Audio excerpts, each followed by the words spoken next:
بسم اللہ الرحمن الرحیم۔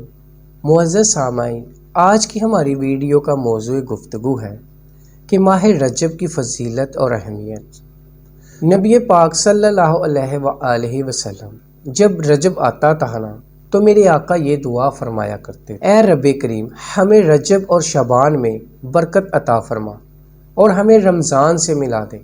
رجب کا احترام کرنا یہ اللہ کو کتنا محبوب ہے کہ حضرت عیسیٰ روح اللہ علیہ السلام کے دور کا میں آپ کو ایک واقعہ سناتا ہوں کہ ایک شخص تھا، ایک مدت سے ایک عورت کے بارے میں اس کے دل میں برے خیالات تھے، اور ایک بار اس کو موقع ملا، اس عورت پر اس نے کنٹرول حاصل کر لیا۔ قریب تھا کہ وہ گناہ کرتا۔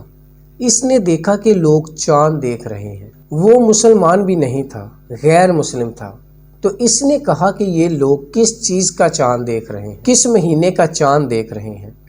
تو کہا مسلمان جو ہے رجب کے مہینے کا چاند دیکھ رہے ہیں۔ جب اس نے سنا کہ رجب آ گیا ہے، وہ اس عورت سے دور ہو گیا، گناہ سے باز آ گیا۔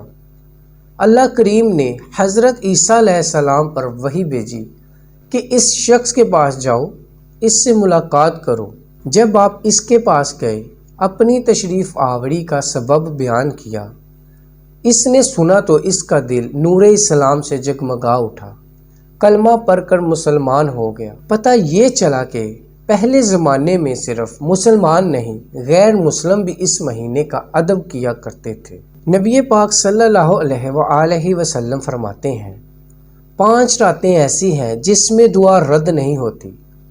حدیث پاک فرمایا رجب کی پہلی رات، 15 شعبان شب برات جو ہوتی ہے، ٹھیک ہے۔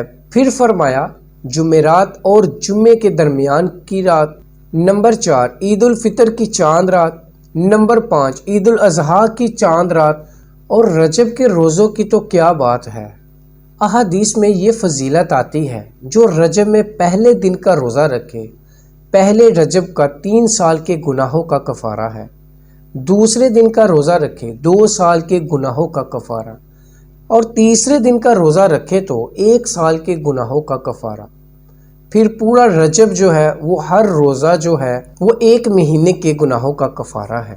معزز سامعین، امید کرتے ہیں آپ کو ہماری یہ ویڈیو پسند آئی ہوگی۔ مزید معلوماتی اور اسلامی ویڈیو دیکھنے کے لیے ہمارے اسلامک سٹوریز چینل کو سبسکرائب کیجیے گا تاکہ ہماری آنے والی ہر نئی ویڈیو آپ لوگوں تک بآسانی پہنچ سکے۔ شکریہ۔